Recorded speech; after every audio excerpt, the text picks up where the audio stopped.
Alrighty, so it's another week down, so you know what time it is. It's time for Filmology, where you're Keenai and Tony. So let's get into this beautiful and crazy week six. Starting off with a division matchup between the 49ers and the Seahawks, where the 49ers came out on top 36-24. Tragic. Yeah. Gino, you have yet again, this has been a season of folks getting fleeced because Gino has fleeced the Seahawks. I mean, this man, don't get it twisted. Gino has been solid for the Seahawks for a minute, but he started off red hot. He started off red hot because he had them number one in their division. And then the Niners came to town. Yeah. Or he screwed the pooch. Yeah, he Amber Heard all the haters and he screwed himself. So. Yeah, pretty much because at no point in time did the Seahawks at all have a lead. Like they literally just said, here you go, 49ers. Here's the division on a silver platter. Mind you, but when this game started, the 49ers were in third place.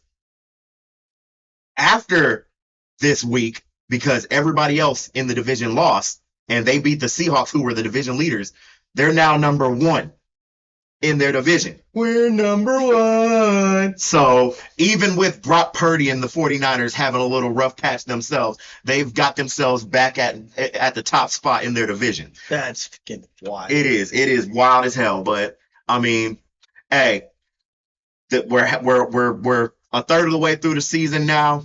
You know, there's still plenty of football to go. Plenty. Anything can happen, you know, especially with this wild freaking division because it's just everywhere right now. You got the Cardinals being good 1 second and then being trashed the next. You got the Rams RIP that team, man. Like, I don't know what's going on with them. It needs to be RIP the Cardinals because we've already established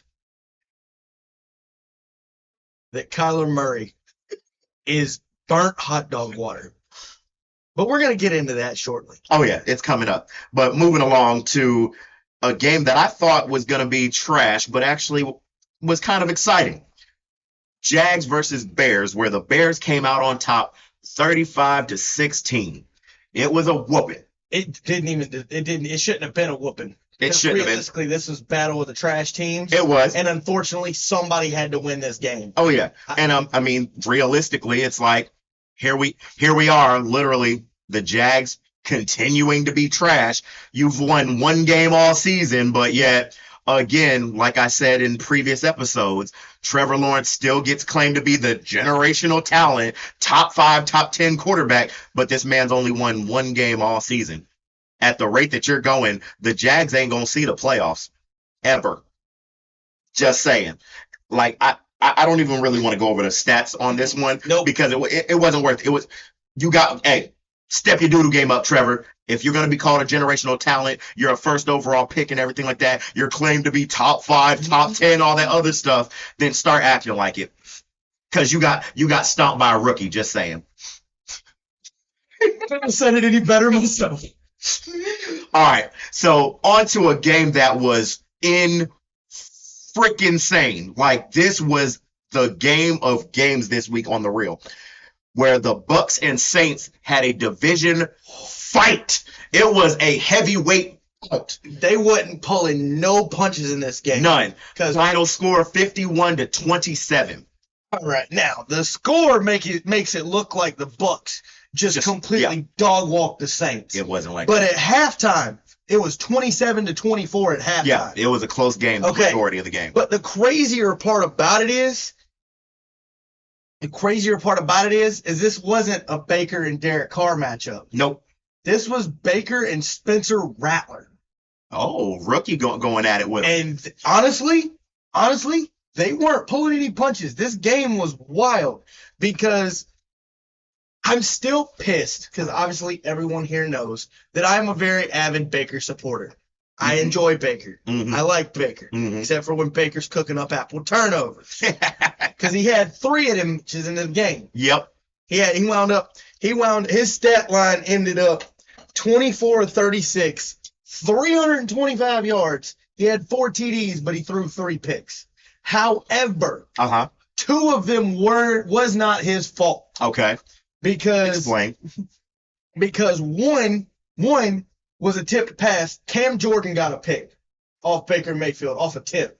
Okay, The DN getting some action. Okay, Cam Jordan, his old ass. yeah, I'm about to say That man was putting in some work. Oh yeah, Congratulations, heads up play. You know, whatever. We seen freaking old dude do it against the Chiefs. mm-hmm. Then turn around, we got another big man pick. Right. 2 weeks back to back, Hey, same team. Do Cool. it. Congratulations. The D line trying to get their action, and they said we can do it too. They said just like we big body whips don't mean we can't out here and take this. Either way, the other one I don't remember what it was, but they were pretty much bush tip passes. Yeah. They ended up as picks. Now there was one that Baker threw straight to Paulson Adebo, who was guarding Mike Evans the whole time and actually was doing a fairly decent job of locking that man down. But either way, Baker, you had a great stat line until those 3 picks, man. Yeah. The 3 picks is what done you in. Also, late in the second half, there was a hit on Baker that just rocked his shit, laid him out. I remember seeing that. I was like, oh, damn, Baker's done for. Like, I can't do anything. Like, I just had to sit there and be like, oh, tragic. Yeah. But the crazier part about this, first of all, the Bucks ended this game with 600 plus total yards of offense. Sheesh, they was going crazy. To include 31 first downs. Jeez, that defense couldn't stop them. Dominated time of possession in this game. Now, the Saints, they held their own. I'll give them that. But you can see that they are struggling without Derek Carr. Oh, yeah, for sure. Because Spencer Rattler, not going to knock the man. He did fairly decent. He went 22 of 40 for 243, a touchdown and 2 picks. For him to that be his first start, it's not exactly something to be mad at. Oh, no, not at all. He shouldn't hang his head at all. But the even bigger, like, there's so many big takeaways from this game, but the bigger takeaway for me was the no-name guys, the guys that are trying to make a name for themselves, right? The UDFAs, because there was a cat that played for the Bucks that's a UDFA by the name of Sean Tucker. Okay. This man balled out. Hit me with it. 14 carries, 136 yards, a score on the ground to go along with 3 catches for 56 yards and another touchdown. Ooh, he was going wild. This man went dumb stupid. He said, hold my beer and watch this. Dude, he didn't even say hold the beer. He pulled up, threw the case out the window, and was like, all right, I'm out. Looked like Marshawn Lynch on a golf cart, just whipping it. All right? But give credit to him. He did his thing. But there's also another man that I want to shout out on the opposite side. Okay. A man by the name of, now, don't think this name is weird, but this is this man's name. Okay. Bub Meads. Bub Meads? Bub Meads. That is a funny name. Bub Meads. It's the only reason I remember the dude's name, because the name is just hilarious. But the reason why I want to shout him out is because this man stayed. This man might as well have been on Indeed with as many applications as this man submitted to the 10 Toes Down challenge, bro. This man was making contested catch after contested catch after contested catch, did some nasty work on the sidelines, bro. And I got to give that man credit. Like, not only did Sean Tucker get his first, career touchdown in that game, but Bub Meads also got his first career touchdown in that game. Nice. So, all in all, I was excited for that game. That game, honestly, like when they weren't pulling any punches, and I'm glad that we got to see a game like that. Oh yeah, for sure. That was definitely one of the top games of the week this week. Even though the game of the week. Yeah, even though the Saints took a pretty bad L, like he said when he first started his little tirade, that the overall score makes the game look a lot worse than what it actually was. Yeah. But moving along to a game that I have a lot to say, because this game right here was battle of just 2 perfectly built teams. Like, this was war of attrition at its finest between the Washington Commanders and my squad, the Baltimore Ravens, where The Baltimore Ravens, my boys, came out on top 30-23. And yes, it was a dog fight of a game. So much so. And before you even go on your tirade, I'm about to take this. I'm about to take this. Hold on. So let me just run down some stats for y'all in this game. Both Lamar and Jaden Daniels went stupid in this game. Lamar completed 20 of 26 for 323 yards, a touchdown, and 1 interception to go along with 11 carries for 40 yards. A bad. On the opposite team, you had Jaden Daniels that went crazy himself, completing 24 of 35 for 269 yards, 2 touchdowns to go along with 6 carries for 22 yards. So all this was just a battle of whose legs could do more damage. To a degree, yes, it was battle of anything you can do, I can do better type stuff. Anything you can do, I can do better. And it was, but that's not even the craziest thing about this game. Okay. Some things that blew my mind. I didn't realize it, but then again, at the same time, we hear his name so much that you think that you hear his name when you didn't. Mm-hmm. In this game, mind you, we're 6 weeks into the season. Yes. Mark Andrews caught his first catch of the season in this game. Yes, Mark Andrews, our top tight end for the last 6 years, caught his first touchdown of the season in this game. Mandrews. Like, what is going on, my guy? It was crazy. It was absolutely crazy. I didn't know. I thought he had at least 1 touchdown by now, but he caught his first touchdown in this game against the Commanders, which, granted, that tells me 2 things. That tells me 2 things, honestly. One, it tells me that we're spreading the ball out. We're not only focused on Mark Andrews anymore. He's not the go-to guy anymore. You know, which there's nothing wrong with that, because he's still, even though he just now got his first touchdown of the season, this man's stats is crazy, you know. But one dude that has really been balling out that I want to give massive credit to right now. Well, 2 guys, Derrick Henry and Zay Flowers, because Derrick Henry in this game had 24 carries for 132 yards and 2 touchdowns. Damn. Zay Flowers, granted, unfortunately, he didn't have a touchdown in this game, but he had 9 receptions for also 132 yards. Y'all was just teasing that man. Oh, yeah. He was the Ravens offense in general was just going off. They literally went up in there and told Washington, hey, we know you guys got that firepower, but we're about to show you what we're working with. And this was just a dogfight.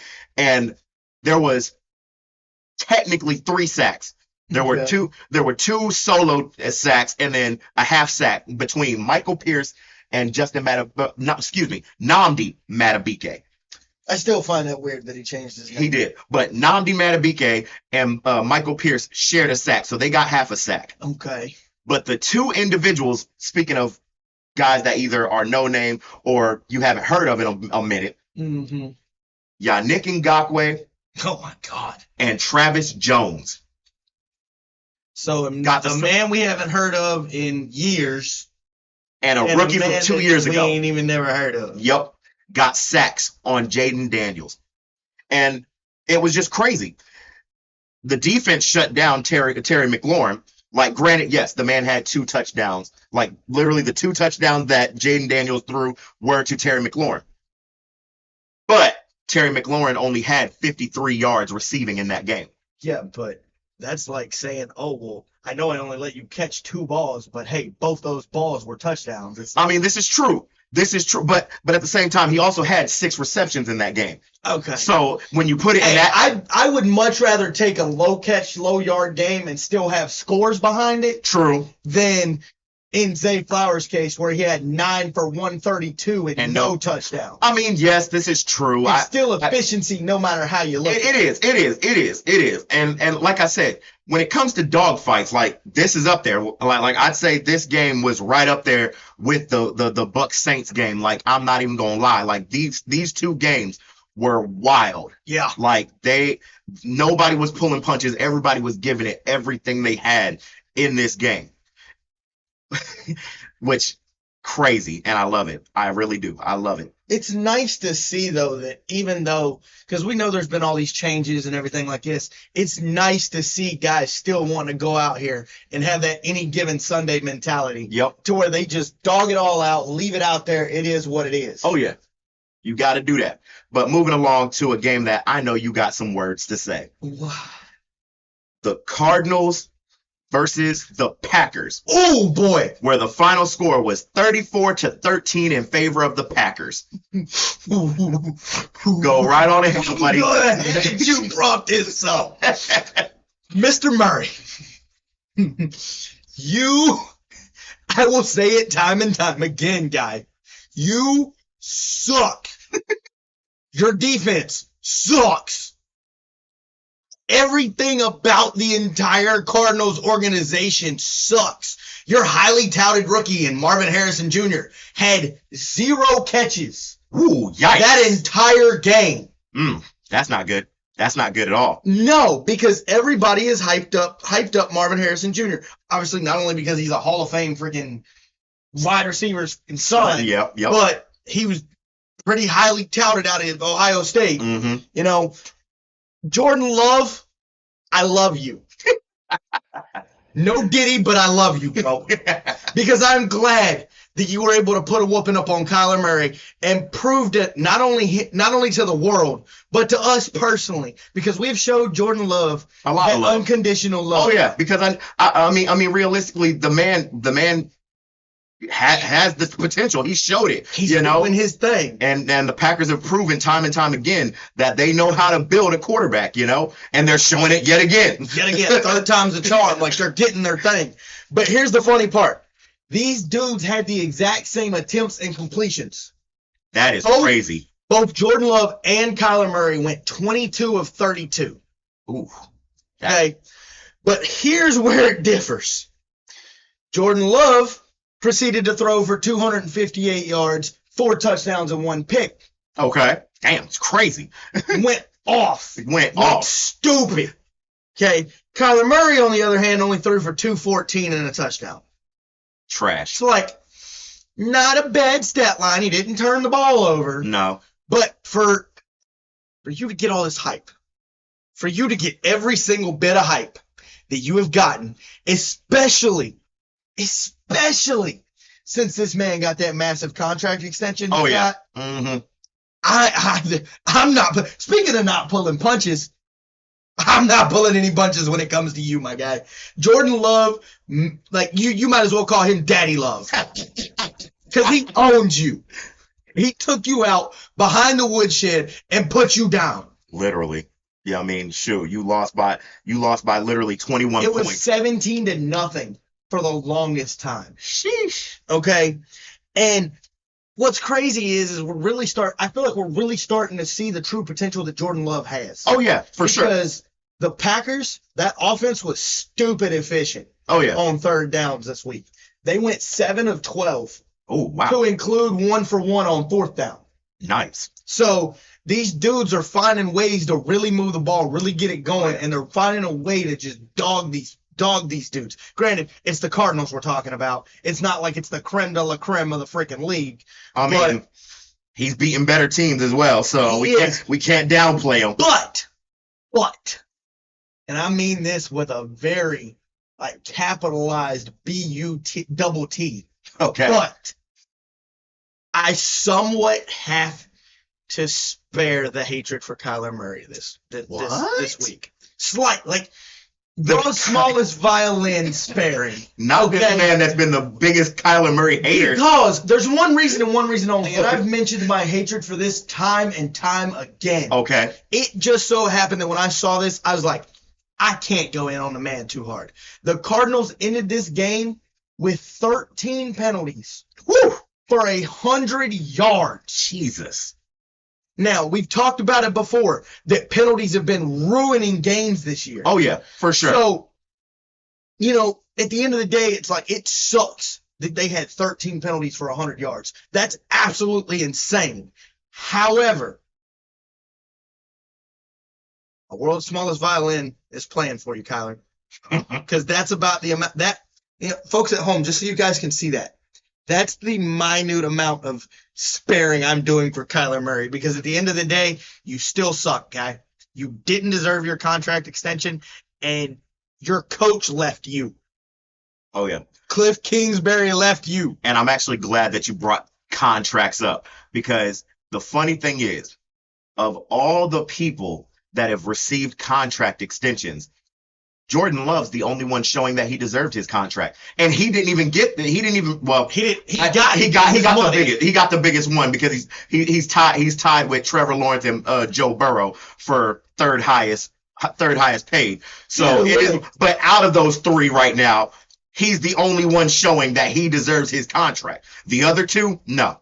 Either way, congratulations to that boy Jordan Love. He had that offense rolling.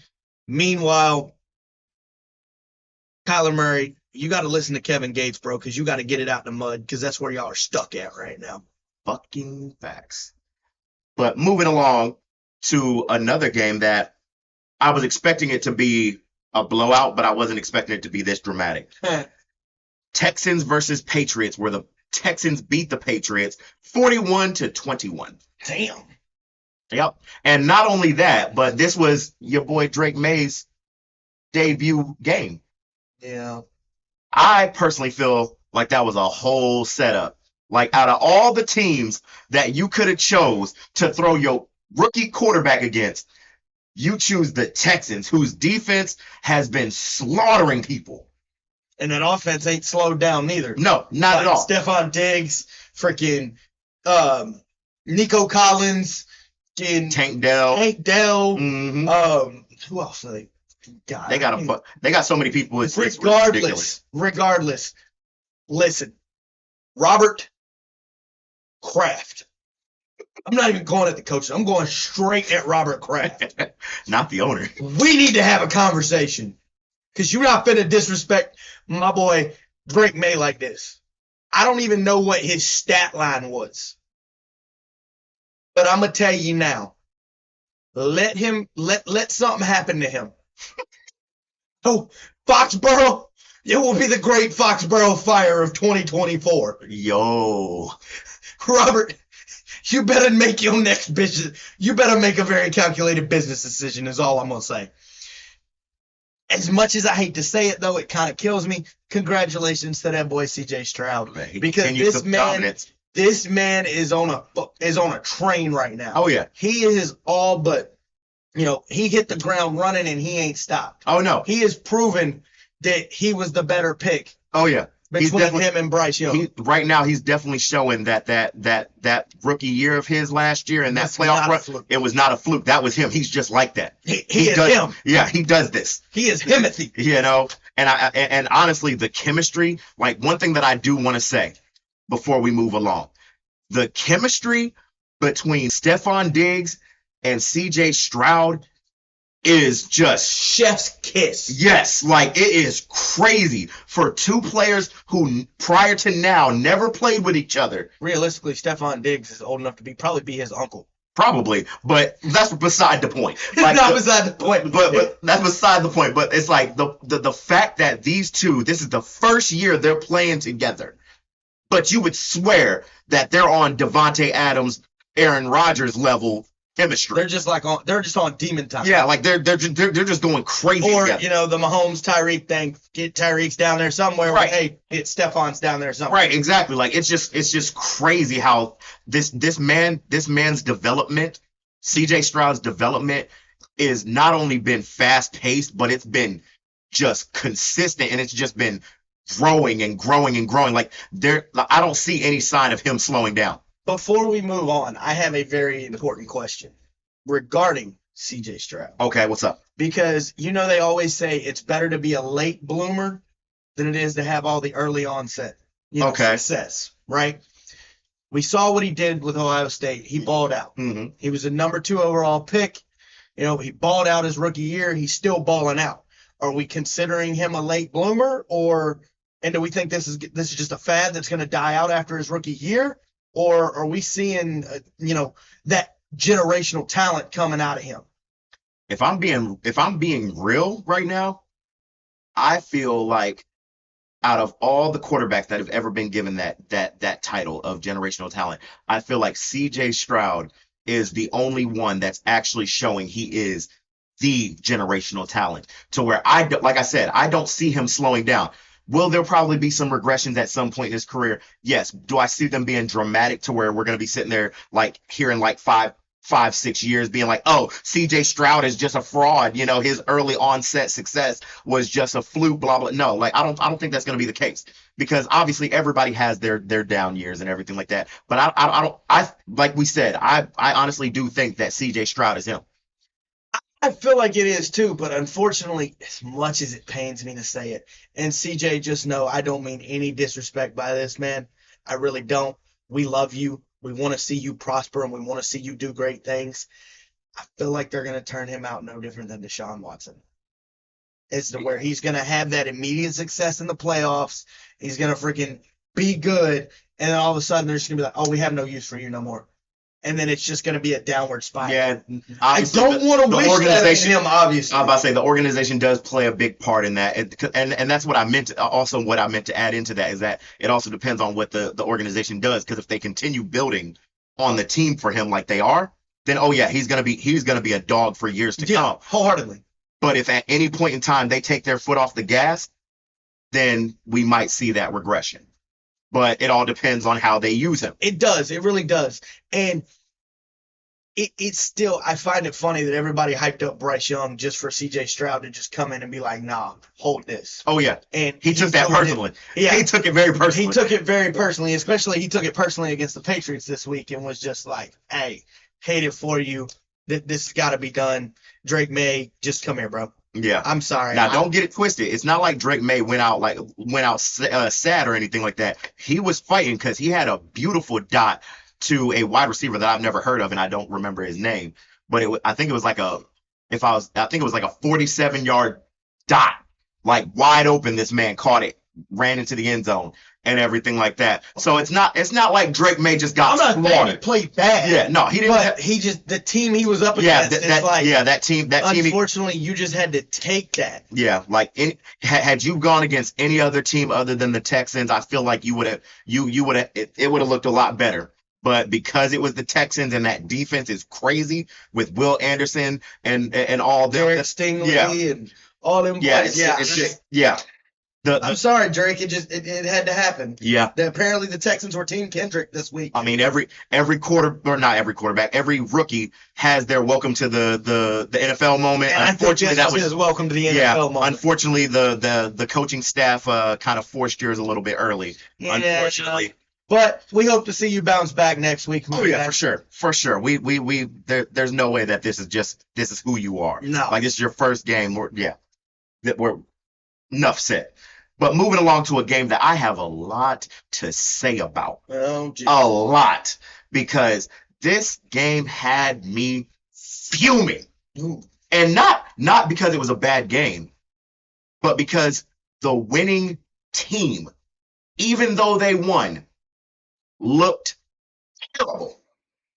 And what game would that be? Browns versus Eagles, where the final score was 20-16 in favor of the Philadelphia Eagles. So that's a close-ass game, though. It is a close-ass game. But here's my thing about this game. Let me educate you, my friend. Let me educate you, audience. In this game, Jalen Hurts went 16 of 25 for 264 yards, 2 touchdowns, on top of 14 carries for 33 yards. Okay, decent. He put the team on his back. Mm-hmm. You would think that, right? Right. Then you turn around and go look at Deshaun Watson. Right. Completed 16 of 23 for 168 yards, and then had 4 carries for 17 yards. No touchdowns, no interceptions. Now, that face you have, it's about to get worse. I'll put it to you this way. The offense for the Browns didn't put up a single touchdown. It was all their defense? The defense didn't either. It was their special teams. And it wasn't a kick or punt return either. The only touchdown they scored in this game was off of a blocked field goal. I hope y'all can see this. A blocked field goal was the only touchdown that the Browns scored in this game. Right. So there's one thing that I need to get into now that you mentioned that. Because we're gonna dissect this game right here, right now, for y'all. Because personally, because this is 2 weeks in a row that the Browns have played like complete and utter trash. Yes. Because obviously last week they only put up like 100 and something yards, 180 some yards. And Deshaun Watson walked off the field. Watson only put up 125 total passing yards, yet he has all this money guaranteed and everything. So boom, this is what I feel like's happening. Deshaun Watson's clearly given up. Oh yeah, there's sure. no ifs, ands, or buts about it. Oh yeah, right. But I also feel like I know there's nobody that's going to take the Browns. The Browns are actually doing something smart for once. Which is? They know that there is nobody to pick up his contract, right? Oh, hell no. Nobody's going to pick that up. Nobody that is in the league that is willing to pick up the contract. And there's definitely nobody that's on the hype at his beck and call right now, right? Oh, yeah. So I feel like what the Browns are doing is they are forcing him to play. Probably. As a way of publicly shaming this man. Probably. Because they got freaking bamboozled. They got fleeced hard. Like, extremely hard. If you want to hear of the biggest fleece known to man is in recent history, this would be the one. And I personally feel like the Browns are doing the Browns for once in the last 2 to 3 decades are actually doing the right thing, if that's what they're doing. Oh yeah. By forcing him to continue to play. Oh yeah.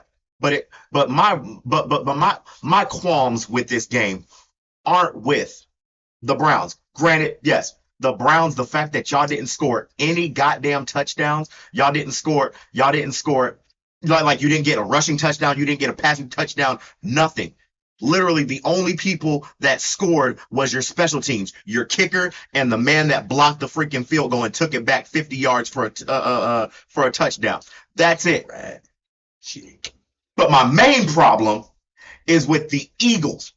Wow. Because you held these people to not a single touchdown. Not a single one. Their offense couldn't score on you. And you couldn't do a better job putting them away? 20-16?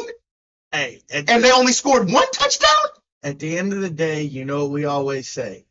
It's any given Sunday. Every dog has his day. They had an off game, but they still won. I mean, yes, but at the same time, it's like, bro, like even if we don't look at how the game played out, if you just look at both teams from top to bottom roster-wise, the Eagles there's no excuse. There's no excuse. The Eagles should have dog-walked them, especially since they held them. They held the team to 3 field goals for the longest, and then obviously they got the blocked field goal for the touchdown. But it's like, realistically, the only thing that was scored was field goals, and you couldn't beat them by a more prominent score? Hey, no. What's even crazier, and I know everybody's been seeing it, is the fact that after this game, Nick Sirianni, they're putting Nick Sirianni on the hot seat right now because of this game. Okay. But Nick Sirianni then proceeded to shave his entire head. Yo, why? Like, I'm talking everything. This man looks like a naked mole rat. All right.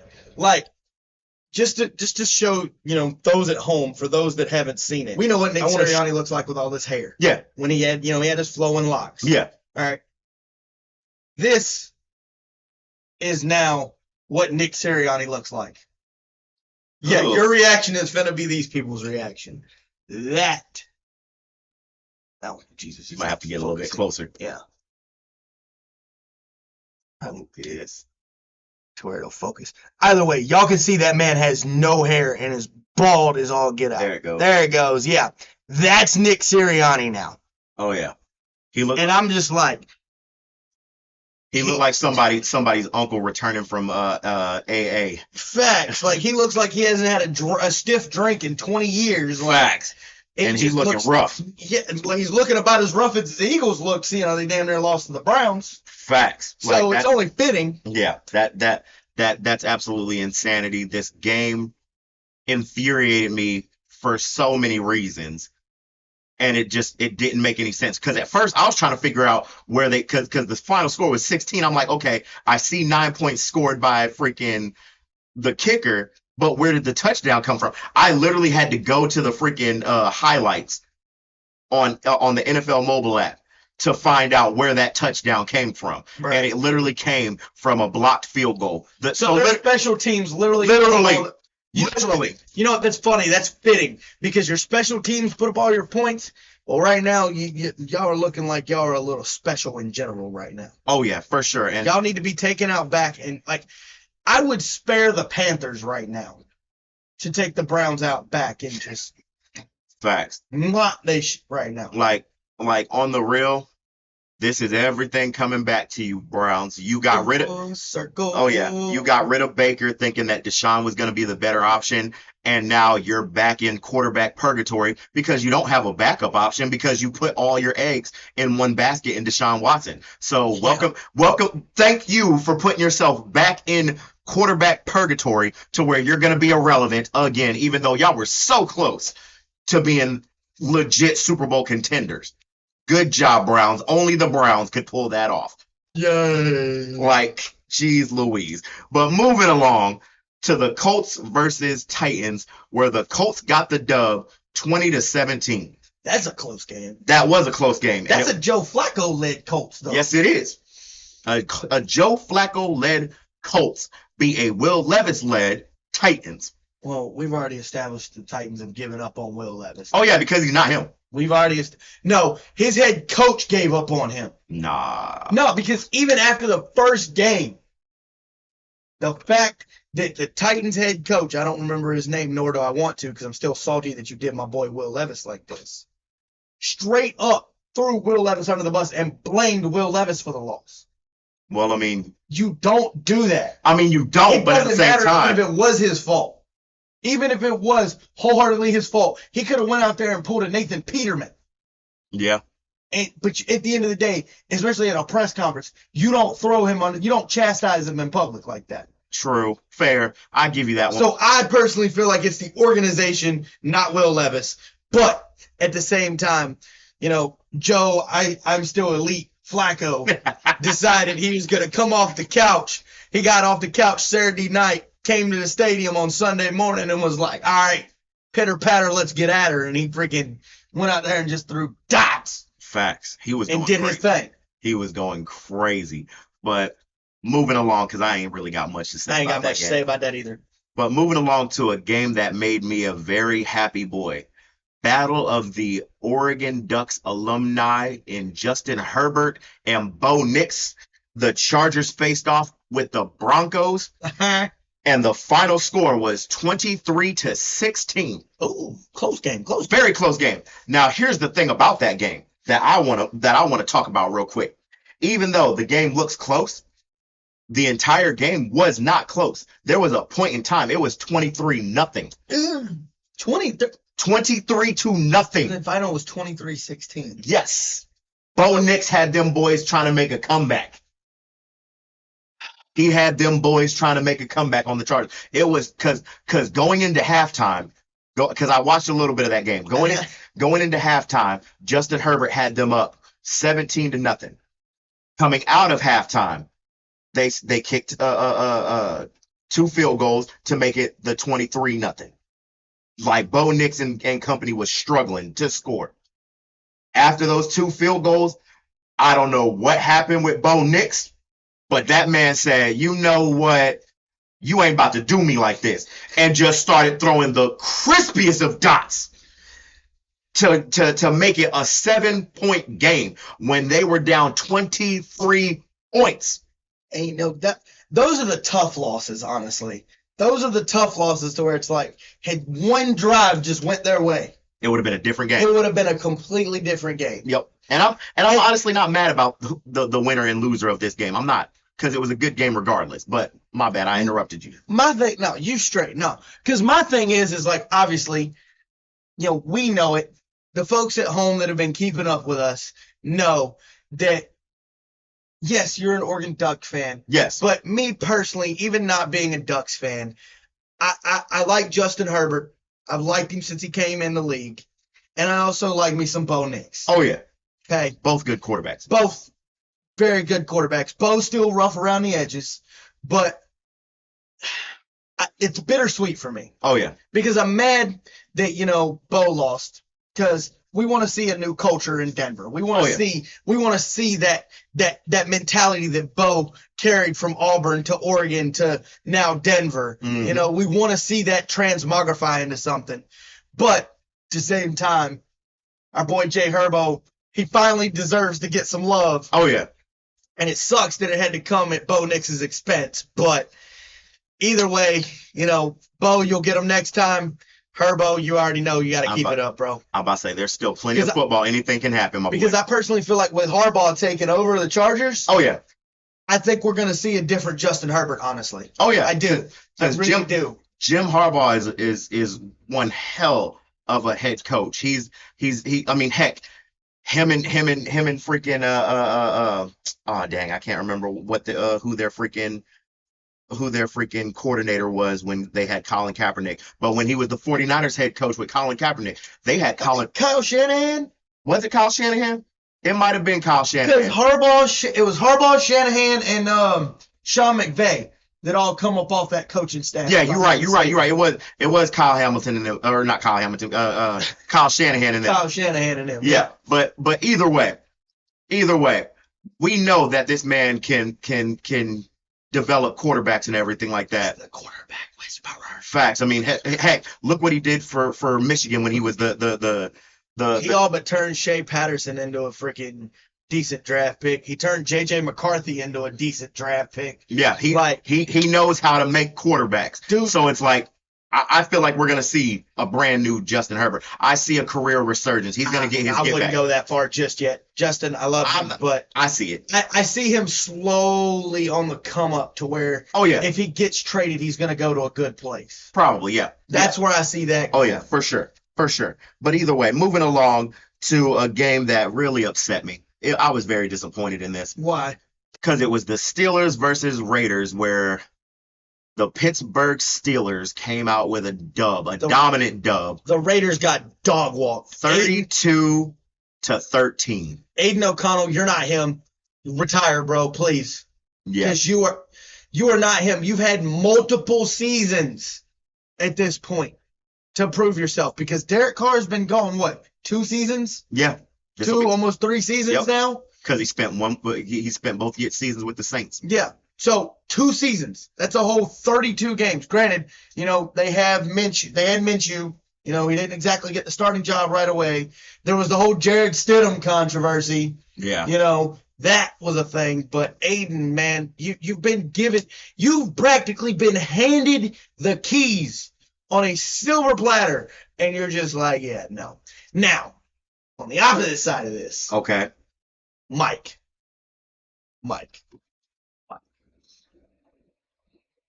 I can't even be mad at you.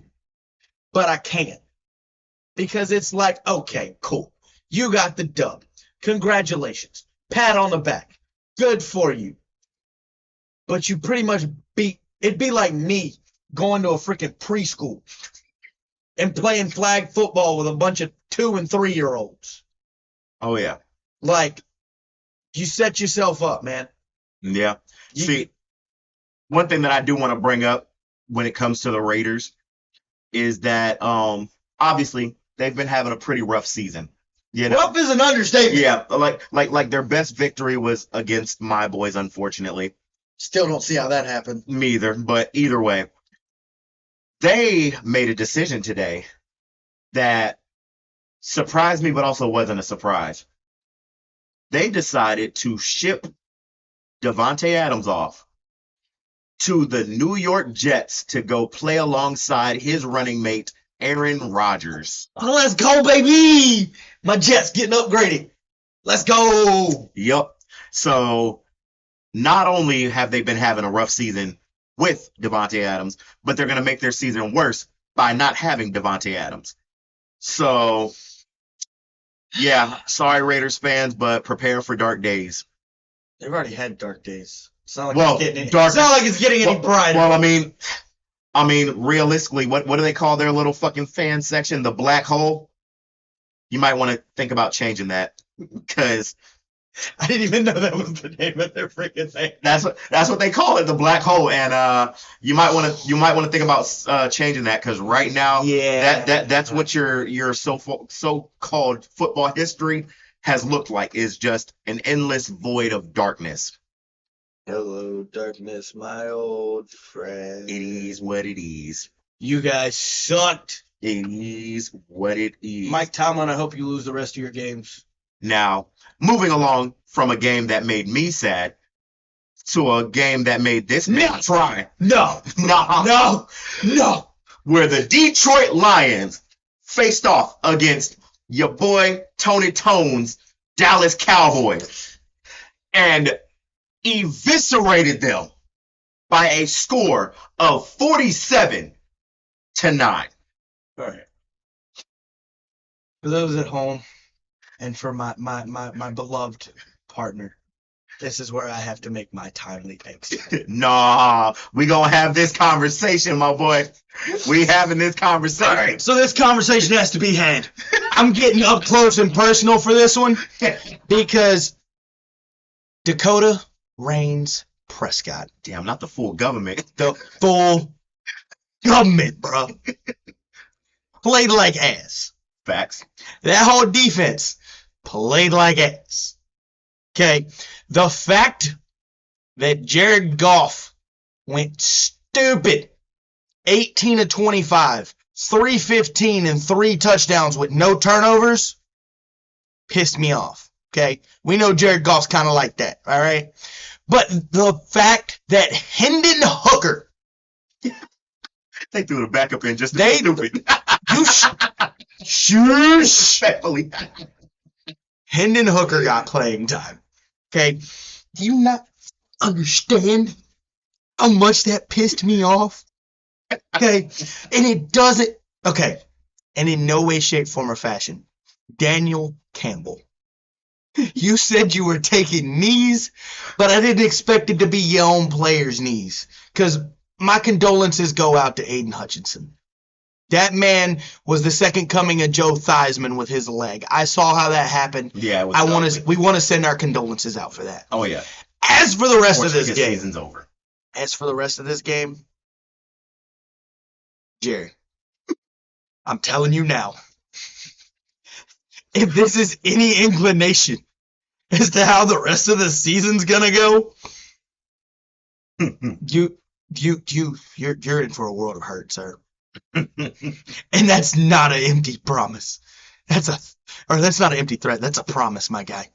Oh yeah. Because our offense, abysmal. I don't even think Dak had over 200 yards passing in that game. Abysmal. Even Cooper, the fact that we at some point said get and threw Cooper Rush back out there. Cooper Rush. My God, I love you. You were in a shitty situation. There's nothing I could do for you. We didn't even have over 50 combined rushing yards. Yeah, I know. I saw. Yeah, they was on you. You guys hear it. Well, you guys might have heard it somewhere else first, but I'm saying it here first. I am lobbying for Mike McCarthy to lose his job. Oh, yeah, for sure. Mike McCarthy needs to lose his job. Freaking Jerry Jones needs to get out of there. Realistically, at this point, I'm lobbying for Jerry to sell the team. Fact. Because you realize this is our worst home loss since 1988.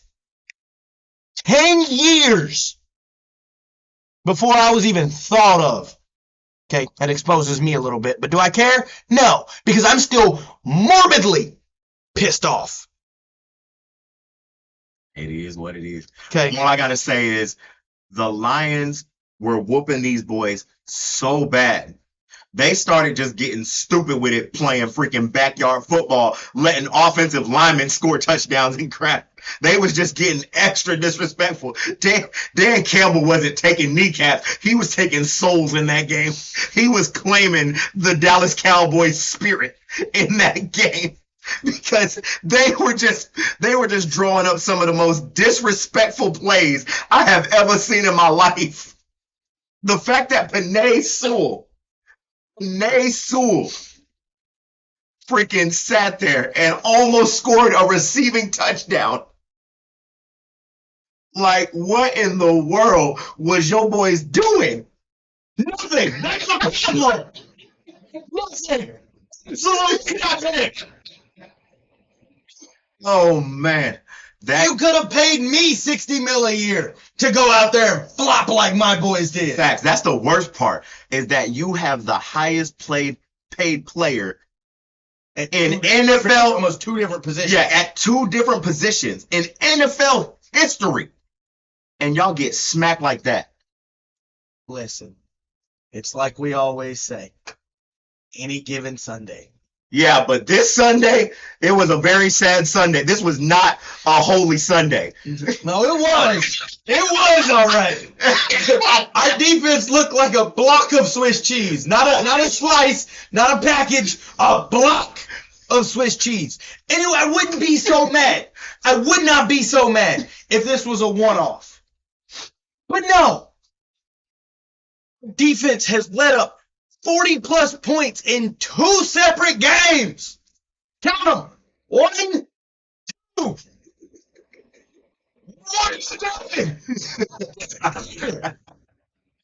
Oh man. Moving on, because I don't want to talk about it anymore. Either way, moving along to a game that lifted my spirits after watching the Steelers win.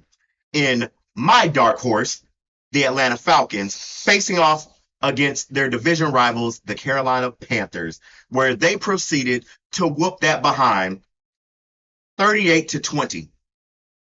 All I'm going to say is Kirk Cousins was putting belt to ass in that game.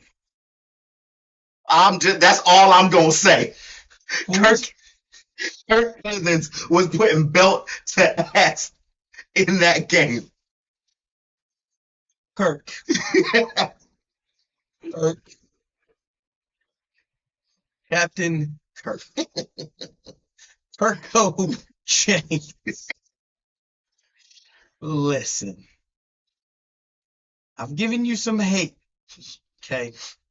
And, you know, part of me feels like you don't deserve it.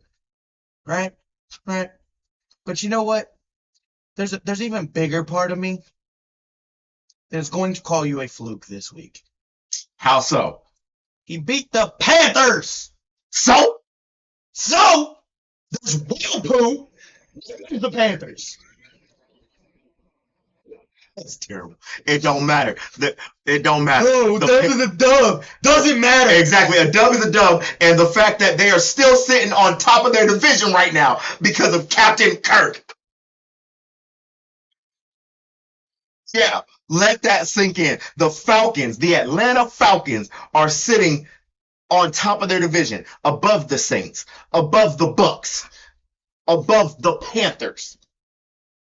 They're winning their division because of Captain Kirk. That's why your change is made of cubic zirconia.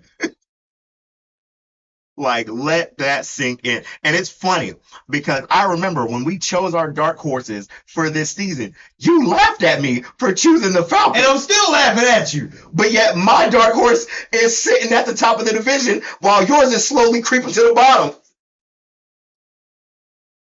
And you have a far superior quarterback. You know, hold on, guys. We're having technical difficulties.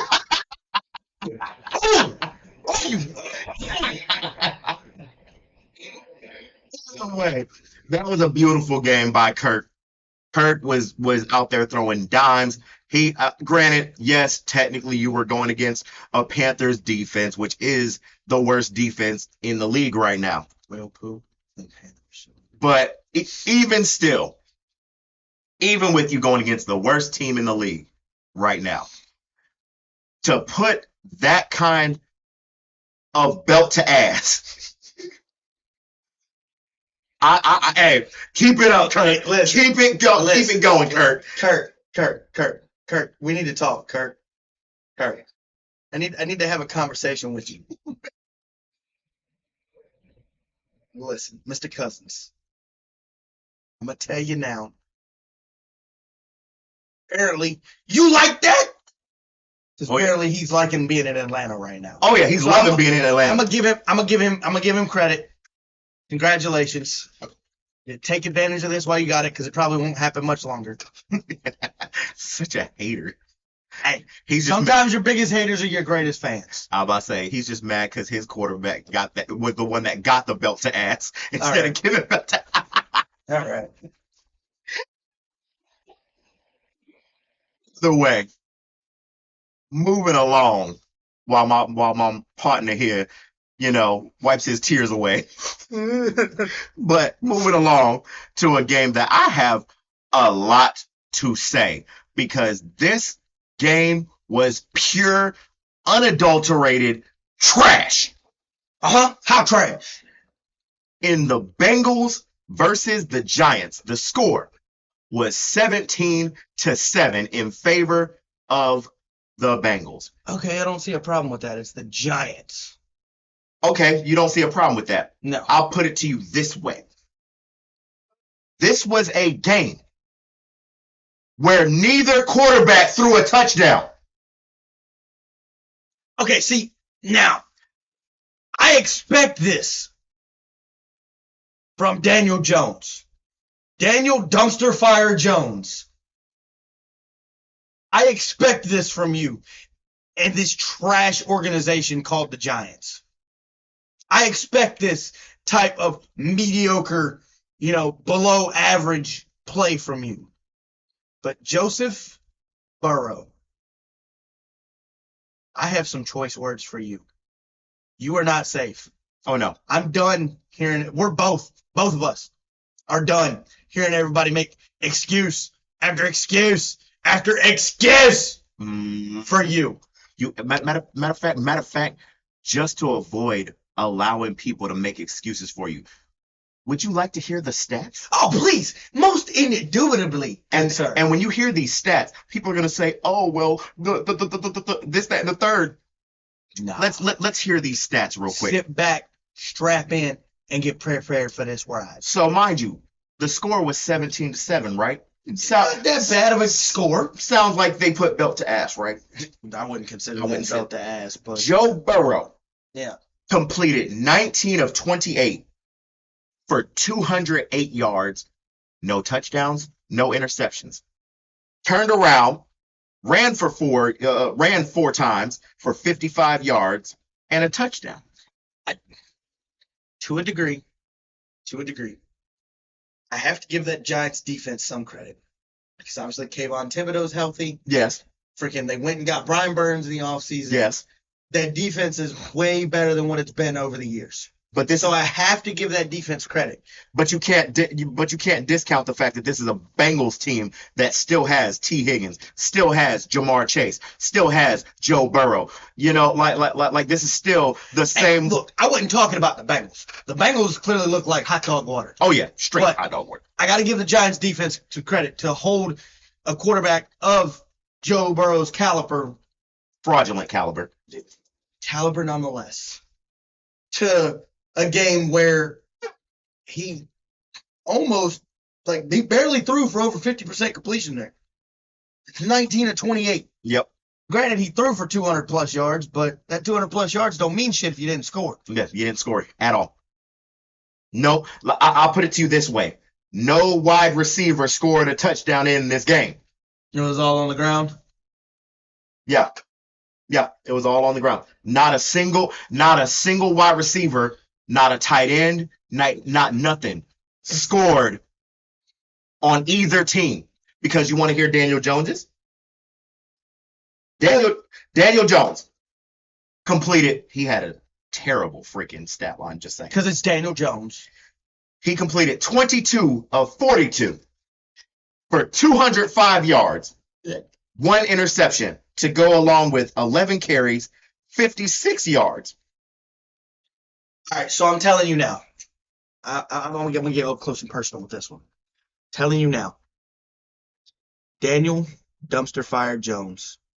We've been telling you for years that this abusive relationship that you got going on with the turf monster needs to end, bro. Just because they show you love one week, don't mean they're gonna show you love the next week. I'm still gonna show you some hate because I can't stand you. I personally think if I had a choice, you're gonna give me Eli all day, and I hate Eli. Facts. Just saying. Facts. But you ain't safe either, Joe, because it's like the fact that you went against a Giants team that has been abysmal all season long. They've had a few lucky wins here and there, and yes, I'm choosing my words very carefully here when I say lucky wins because I'm not convinced that any of their wins were honestly like solidified, especially since this game here, you only scored a touchdown. See, okay, so I need to go back to my scale here. So there's whale poop, then there's the Giants, then there's the Panthers. Facts. Okay. But Joe Burrow, Mr. Oh, the only person that's better than you is Patrick Mahomes. Mr. Oh, he's 1A, 1B with Patrick Mahomes, or he's second best behind Patrick Mahomes. But yeah, you couldn't score against the New York Giants. The Giants, homie. I don't care what you did in the past. I don't care that you've been to a Super Bowl. You lost that Super Bowl. I don't care. You are not him. You are trash. And I'm so sick and tired of hearing all this goddamn freaking hype that you are getting, that you are just this generational talent, the next coming of freaking Tom Brady or some crap, when you haven't done nothing. You've never led in anything. You've never won an MVP. Yes, you've made it to a Super Bowl, but you lost. You haven't done anything. No. I want to try to contend for Burrow and make a case for him, but after seeing him have a game like this, like I get it. Every dog has his day, every dog has his off day. But that right there is not an off day, Joe. That's like you just decided to not show up to work. You practically no call, no show. Literally. For those of us that are hardworking peoples and whatnot. Facts. You no call, no showed at that game. I had a better chance of trusting Carson Wentz. Yikes. And his knees than I do trusting you right now. I have a better chance of trusting Aaron Hernandez to tell the truth. Oof. Than I do trusting you right now. I have a better chance of believing that Ray Rice did not do it than I do trusting you right now, sir. Mm-hmm. That confidence for you is through the basement, my boy. Facts. Because you're not it, my boy. Like, you're getting literally all the hype that you're getting is because you went to a Super Bowl. And yes, for those of you that are going to fucking say it, oh, well, Lamar hasn't been to one, blah, blah, blah, blah, blah. Yeah, you're right. He hasn't been to a Super Bowl. We're going to bring Lamar up. We weren't, but I know that there's going to be somebody that watches this video and is like, oh, well, Lamar hasn't done anything. And then it's like Lamar has 2 MVPs to his name. He's broken. Neither is Josh Allen. So if they really want to get on the hype of, oh, well, top 5, realistically, bro.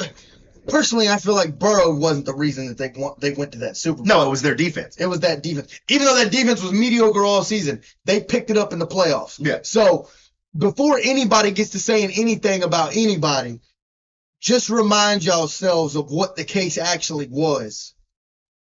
Yeah. Because at least in this case, Lamar has 2 MVPs. Yep. Lamar's broken multiple rushing records. Lamar's done any and everything they said that he couldn't do. Yep. And on top of the fact, unlike Joe Burrow, Lamar has consistently been healthy every season other than He missed 4 games one season. Yeah. Otherwise, he's never missed an entire season. But you know who has? Joe Burrow. Burrow. Not once, but twice. Instead of Joe Shiesty, we're going to call him Joe Shitty. Facts. Because he ain't putting on for the city. Oh, no, he's not. Because Joe Burrow has been injured for an entire season, not once, but twice. Yeah. But yet, everybody calls Lamar injury prone and inconsistent when this man in his entire career has maybe missed 7 games, 8 games At most. at most. At But most. Lamar's injury prone. Either way. We're getting too deep here. Either way. That hit home for you. I know that. It does because honestly, it's so annoying here. Like the people that get the hype, like a Josh Allen, like a Joe Burrow, that get all this hype, and for what? Neither one of them have really done anything in their freaking careers. Like outside of that one Super Bowl that Joe Burrow has been to, what honestly has Joe Burrow done? And every year he gets worse. Listen. Before it goes too deep, the man is getting paid millions to do what we wish we could have done. Yeah. So, at the end of the day, step your doo-doo game up. Be the generational talent that you were called to be. Yeah, do that. Just saying. Because so far, the only person that's looking like a generational talent, like I said earlier, is C.J. Stroud. And he wasn't even a first overall pick. He was second overall pick. Further proving that any quarterback that's drafted first overall is going to be trash. Except for Baker. Baker's been that one anomaly. Baker was garbage in the beginning of his career. He picked it out. Yeah. He picked it up later on. But in the beginning of his career, first like season and a half, he was buns. But ever since then, it's the only other person that I'll remotely give credit to. Fair. But either way, moving along, because I could go on about this all day long. Yeah, we could. To a game that was very, very, very, very close. And that was the Bills-Jets on a Monday night game. For the division, mind you, because they had the same record. So whoever wins either keeps the division in the Bills' case or takes the division in the Jets' case. And the final score was 23-20 in favor of the Bills. And that's your dark horse, is the Jets, is it not?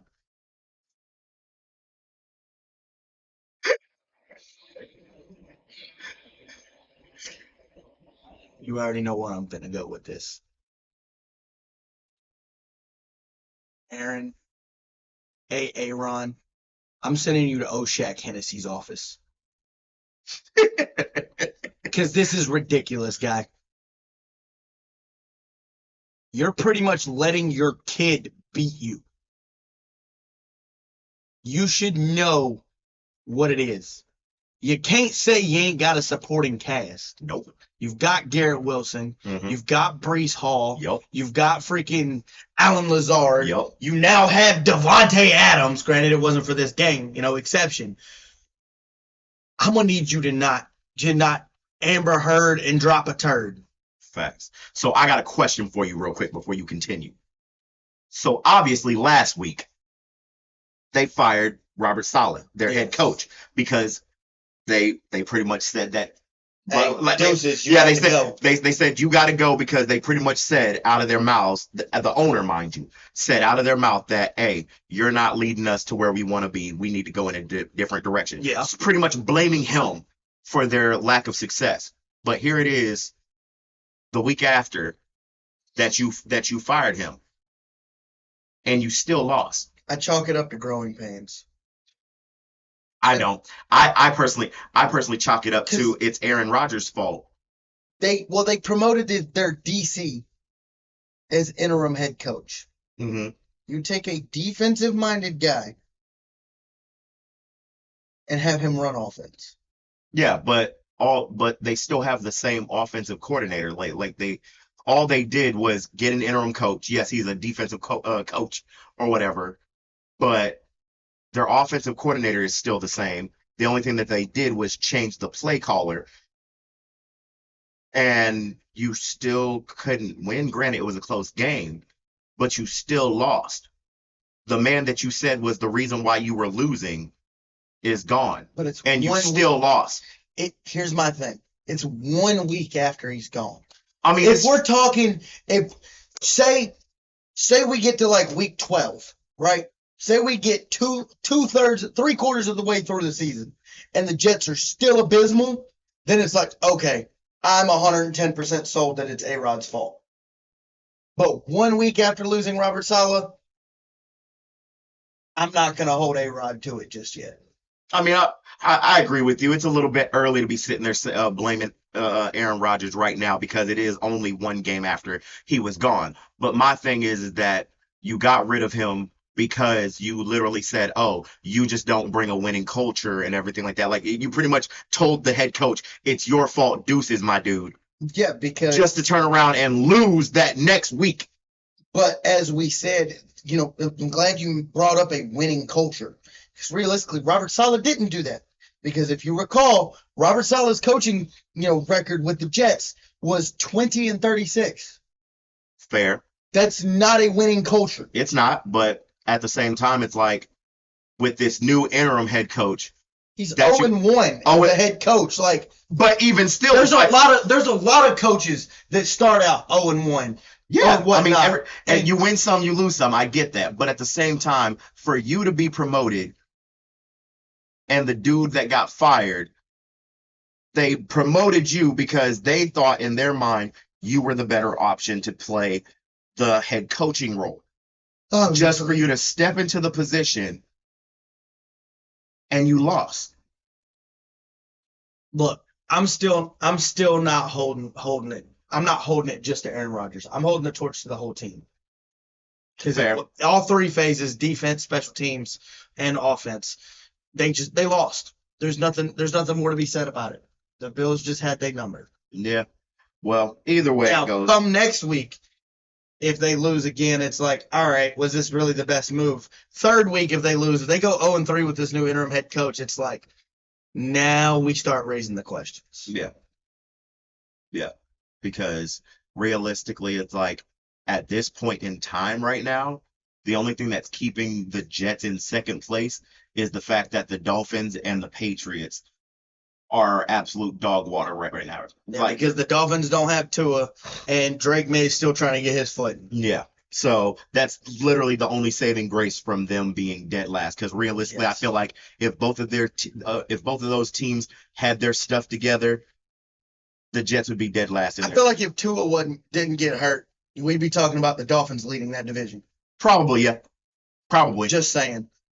But either way, with that being said, that concludes week 6, where your boy Tony here won the $30 pot this week, because that was the reward this week. Was everybody chipped in $10, so he won $30 this week. So congratulations to him for his 11-3 record.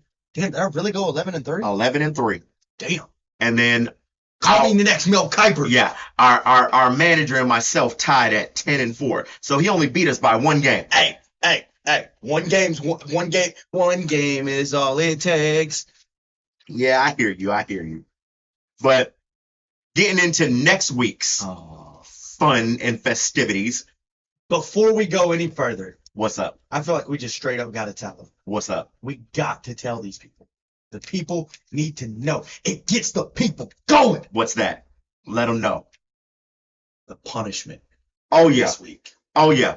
So the punishment for this upcoming week. As y'all saw in the last episode, I lost my punishment. I had to.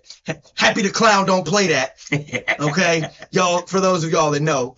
But this particular punishment is a rough one. Something that, those that have done it know.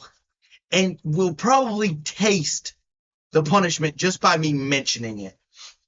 Okay. And I know you're probably sitting there thinking, what is going on here? But before y'all come chastising me and trying to, crucify me here, it is the Bean Boozled challenge. To where y'all know you can get ones that taste like chocolate, ice cream, but you can also get sweaty socks and diarrhea. And vomit. Yeah. Yeah. So whoever loses this week, or on the off chance that we tie, one or the both of us have to suffer the wrath of the Bean Boozled. And when we say suffer the wrath, we don't mean, oh, you pop one in your mouth. If it's good, cool. If it's not, well, it is. No, we got to sit there and pop one in our mouth if it's good, cool. If it's not, whatever, But at the end of it all, we grab a handful and just pop it in your mouth. Knock that back. To where you're about to get every good flavor, bad flavor, horrible flavor, all in one. Dude, I'm already nauseous just thinking about it. Oh yeah, because we've done this before and it's fucking terrible. It sucked. It's terrible. It sucked. For those of you that have not done it, please, for the love of God, I want to see y'all do this, and we want to see y'all's reactions. Oh yeah, we want to see it. It would be absolutely comical. I'm telling you now, the taste that you get, getting a handful of all of them and just putting them in your mouth. That's why this had to be a punishment for these challenges. To be a punishment. Because, yeah. And it only gets worse. So, with that being said, with us giving them the lowdown, the rundown, the skinny, the 411 on what's happening. Let's get into week 7. We getting into week 7. So, starting it off. Okay. Opening up Thursday night primetime game. Broncos versus Saints. Bo Nix versus Spencer Rattler. Battle of the rookies. This is gonna be interesting. Oh yeah, it's gonna be interesting. But we both said we're still showing love to our boy Bo. We think he's gonna pull out this dub. Especially after that game last week, I personally feel like Bo's just gonna have a chip on his shoulder. Oh yeah, he's gonna want his get back. Yeah, he's gonna take his receipt to the sperm bank and get his comeback. All right. Oh yeah, for sure. Moving along to a tragic game, and when I say tragic, I mean this is like a 6-car pileup. Tragic. Patriots versus Jags. Drake, we said we were Team Kendrick before, but we're going to need Drake and the boys to pull this one off. Oh, yeah, because this is your opportunity, Drake. The Jags only have 1 win on the season. They're 1-5 on the season right now. If there was ever an opportunity for you to shine, it would be this week. I disagree. Drake, if you lose this game, I'm telling you, the Great Foxborough Fire of 2024 is going to be a thing. If we can't tell, we both chose the Patriots to win this game. Because here's the thing. The Jags are 1-6. 5 or 1-5. 6. Correct to them. They're gonna be 1-6. All right. This is kind of funny because it's a reunion game for Mac Jones because he gets to walk back into Foxborough, if I'm not mistaken. I'm pretty sure it's in Foxborough. Yep. Okay. So with that being said, if they start Mac Jones in this game and they wind up winning, just know I'll call off the dogs. All right. But if you lose to the Jags, Drake, just know we finna have some issues. Moving on to Texans versus Packers. And I see this being a dogfight. This was a game we were split on.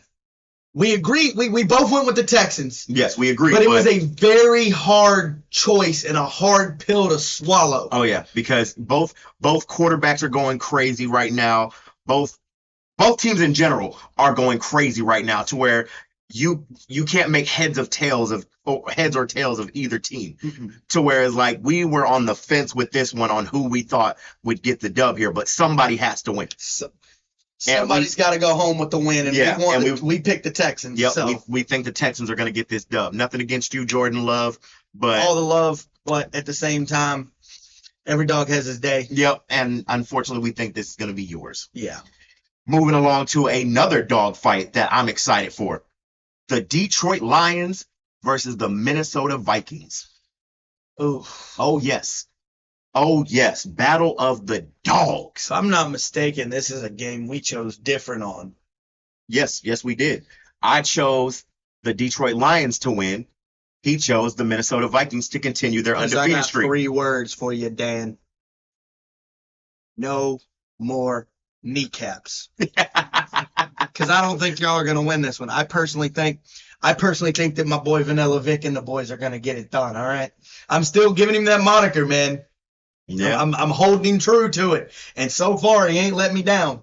I don't know. I think the Detroit Lions, Jared Goff and them boys are gonna end that streak. Because you got to realize this is a division game. Yeah, but This is a division game. That's where you're wrong. I personally think that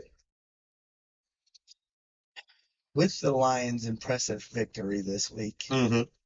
Dominating victory. I personally feel like because they lost Aiden Hutchinson and they had such a massive win, Mm-hmm. they're going to go in there with a chip on their shoulder. Mm-hmm. And Rightfully so. that's where Kevin O'Connell and the boys are going to knock them down a peg or two. I mean, that's a possibility. Because we've saw it time and time again this season, at least, that the NFC North has not been anything to play with. Oh, no. The Vikings are 5-0. The Lions are dogging right now. Mm-hmm. You know, The Packers are killing it. dogging. The Bears are coming. The Bears are right there they're teetering. Yeah. If the Bears could get over that hump, we're talking about one of the most competitive divisions in football this year. Oh, yeah. Oh, yeah. So, Samuel Richard Darnold. Not the full government again. I'm getting personal. I'm getting up close and personal. Don't let me down. Don't let me down. I will unfreeze Lake Michigan and put you in it. Not this one. Even though I know Minnesota and Michigan are two different things. For those that are going to call me out on it. Yes, I know. Yeah. It's fine. I said what I said. I meant what I said. Very well. Moving along to Seahawks versus Falcons, where we unanimously chose my dark horse, the Atlanta Falcons. Now to listen. win. Now listen. Kirk, listen to me. Listen to me, Kirk. Mind you, he hated on you, Kirk, earlier. Listen, Kirk. Remember I that. did chastise you earlier. But I personally don't have the faith in Gino and the boys to get it done. I really don't. No. So, Kirk, this is the one time that I will extend a hand of gratitude because I need you to beat the Seahawks, buddy. I do. Continue that dominant streak that you're on right now. Not because they're his dark horse. Just because I don't want to see Gino prosper anymore. Because Gino fleeced the Seahawks. Yeah. Moving along to the Tennessee Titans versus Buffalo Bills, where we were split here. I, unfortunately, chose the Bills to win this game. Your boy Tony here chose the Tennessee Titans to win this game. Just know the entirety of the Tennessee Titans, not just Will Levis, not just Tony Pollard, not just Treylon Burke, not just anybody. I'm talking about the whole organization from the top down. I'm going to need y'all to figure it out. Y'all make me look stupid, just know. It ain't personal. It's strictly business.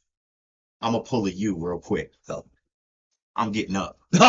We getting up close and personal. Look, Josh, remember, this is the man that hated on you. Oh, yes. This is the man. This face right here is the face of a man that does not believe in you. But I'm choosing you to win this game. And you better win this game. Because if you pull the BS that Joe Burrow pulled, where you don't score a touchdown at all, or it's a close game or something like that, just know. We're going to play some games. We're going to play some games. No, you just got to throw a coin his way. Just hit him with a coin toss. Tell him he's got to pick his fate. Either way, moving on. Either way, moving along to a game that's not only a division game, but it's an in-state rivalry between the Cincinnati Bengals and the Cleveland Browns, where we all here unanimously chose the Cincinnati Bengals to win for obvious reasons. Joseph Burrow. We are not pulling any punches. I'm going to keep this short and sweet. If you don't win, just know you lose. Facts. I'm gonna be on you. I'm gonna be on your neck, boy. That's simple, my boy. I was generous this week, but Next week, if you lose to the Browns, I'm on you. Oh, we about to be on you like white on rice in the middle of a like snow a spider monkey, boy. I ain't playing with you like a spider monkey. Just know. Moving along to the Miami Dolphins versus the Indianapolis Colts. So the Colts and the Dolphins. Yup. Where we were split. I see the Colts winning this because Joe Flacco is a dog. And I mean, even if it's not Joe Flacco playing, freaking Anthony Richardson is also a dog. Your boy here chose the Dolphins. He still believes in Tyler Huntley and Skylar Thompson. Yeah, Skylar Thompson. I have faith that one of the two of them is going to figure it out, man. I really want to see him figure it out. Yeah, hopefully. Moving along to another division game. Another one? Another one. All right, DJ Khaled. Yes, sir. But moving along to the Philadelphia Eagles versus the New York Giants. Eagles. As much as it freaking pained me because of that, that right there, I had to pick one here. This was a battle of BS, realistically, is what it was. Because after the Eagles barely beating the Browns, and then the Giants getting dog walked at home, which we expected, but the fact that you couldn't put up more than 7 points, like, somebody has to win this game. That's why I went with the Eagles.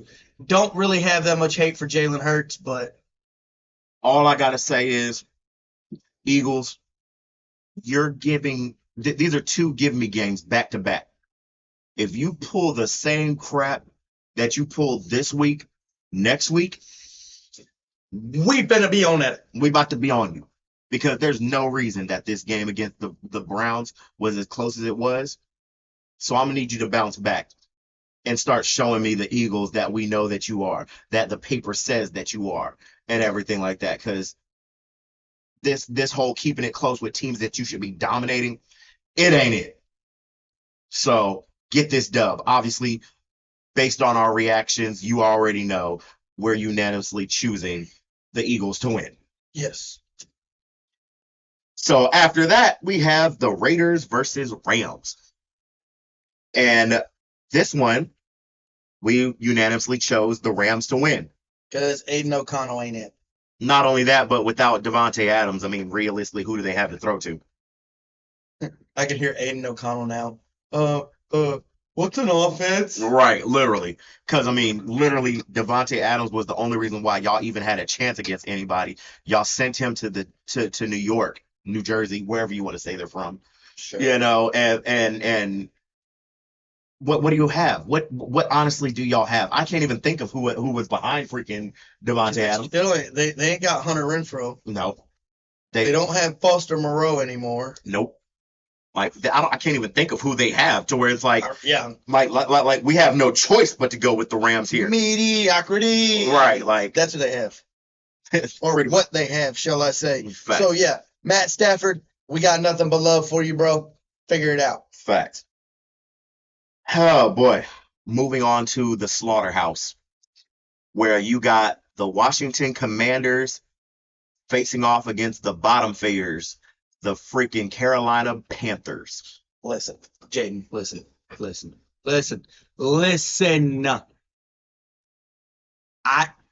I slightly hated on you before you really got your start and you got good.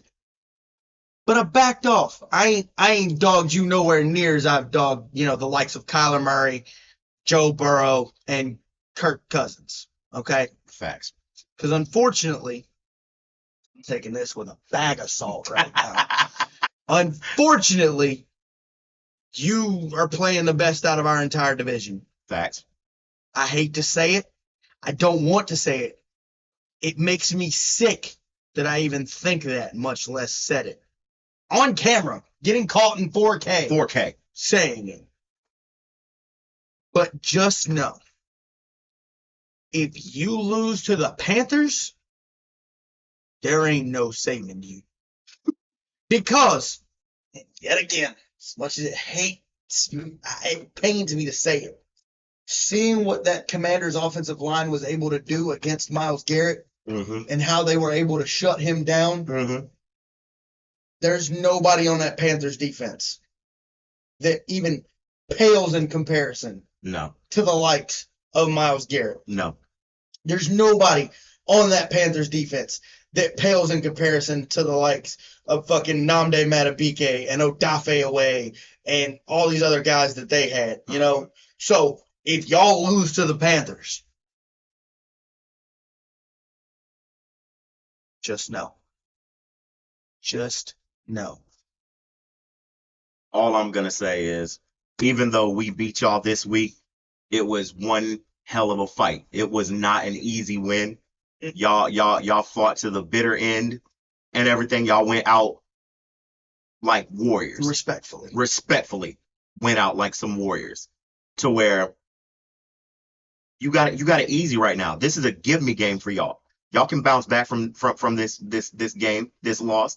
This is literally, the NFL literally handed you like, hey, we know that you're probably going to lose this game, but here's this pick me up. You know, you got this, Jaden Daniels. You got this. You're going to be fine. They pulled an Oprah. You get a dub. You get a dub. You get an L. But then you get another dub. So there you go. So moving along to not one, but 2-time Super Bowl rematch between the Kansas City Chiefs and the San Francisco 49ers. Patrick Mahomes versus Brock Purdy, where your boys here unanimously chose the 49ers to win, and our lovely manager chose the Chiefs to win. You want to know why? You want to know why we went with the Niners instead of the Chiefs? First of all, Happy don't like when people get special treatment. Facts! So, seeing how Patrick Mahomes is the NFL's golden child, you're going to get humbled. Oh, yeah. And fast. Mr. Irrelevant's coming for you. He's not even Mr. Irrelevant. He is Mr. Relevant. He is Mr. Him. Facts. Temporarily. Whole facts.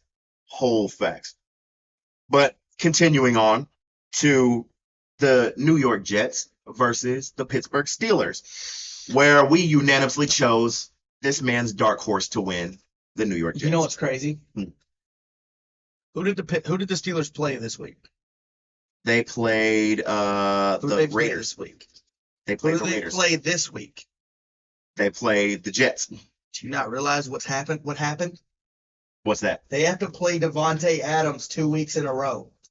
Oh, that's funny. I didn't think about that. They have to play Devontae Adams 2 weeks in a row. That's crazy. Because they just played him in Vegas. Yeah. And now with him getting traded to the Jets, they now have to play him in New Jersey. That's crazy. I didn't even think about that. So you got to go against this man twice. But this time he's going with his old running mate, Aaron Rodgers. Running mates, because Alan Lazard. Oh, yeah, Alan Lazard. Yeah, running mates. Alan Lazard and Aaron Rodgers. Mike, just know I'm not sparing you. I'm not, in the slightest, I'm not sparing you. You might get some support from your old lady and the rest of Pittsburgh, but you won't get none from me. Yeah. It is what said what I said. I meant what I said. It is what it is.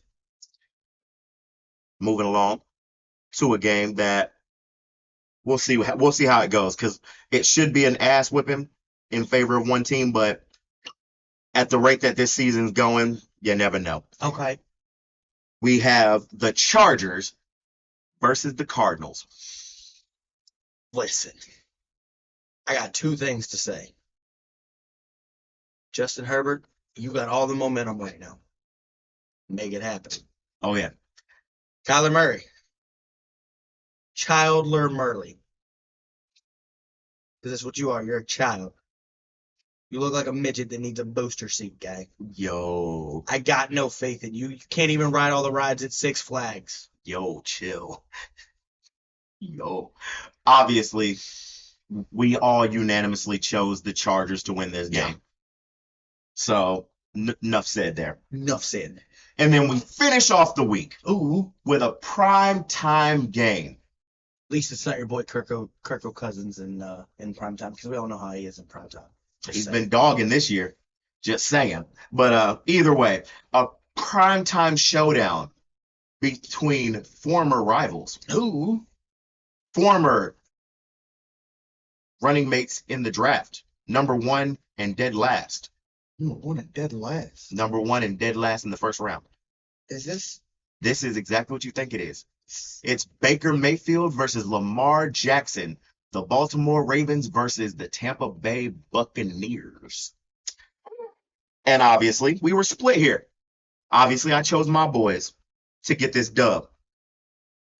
He believes the Bucs are going to get the dub. Yeah. So let's be honest. Baker Mayfield in his career has rarely beat Lamar. And mind you, like I said, they came in the same exact draft, number 1 and number 32 in the first round. And yes, Baker spent 4 seasons in Cleveland. That's 8 matchups. Got it. They've played each other, what, 3 times since? Mm-hmm.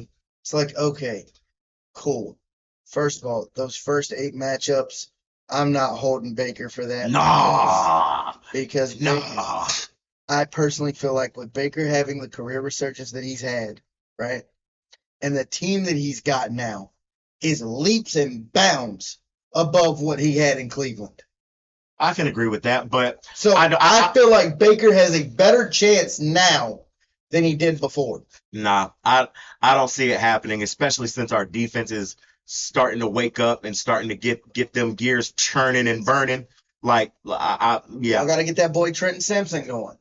We do have him going, actually. Y'all got to get him going. We do got him going. Him, freaking Nate Wiggins, all them boys, all the newcomers are stepping up. You know, like they going stupid right now. I don't want to hear the name Nate Wiggins. Because after our game, that was Either way, just so y'all are tracking with us, all right? That makes a total of, count them, 1, 2, 3, 4. 4 of them that we guessed different on. Which, with that being said, we could tie or somebody can win. Yep.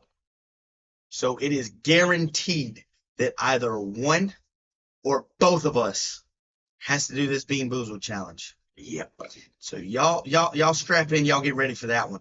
Oh yeah. Because I'm not ready for it. No. I know he's not ready. Not at all. I'm really hoping I win this week. Like, if there was any week to win, it's this week. Y'all realize it's Tuesday. We do this come Saturday. 4 days. We have to mentally prepare ourselves. Yep. For this. Yep. So y'all make sure y'all keep up with us, keep up with the YouTubes, the freaking TikToks, everything, so y'all can see the level of shenaniganry that we are partaking in. All right. Oh yeah, for sure. So that concludes this week's episode of Filmology. We will catch y'all in the next one. Peace.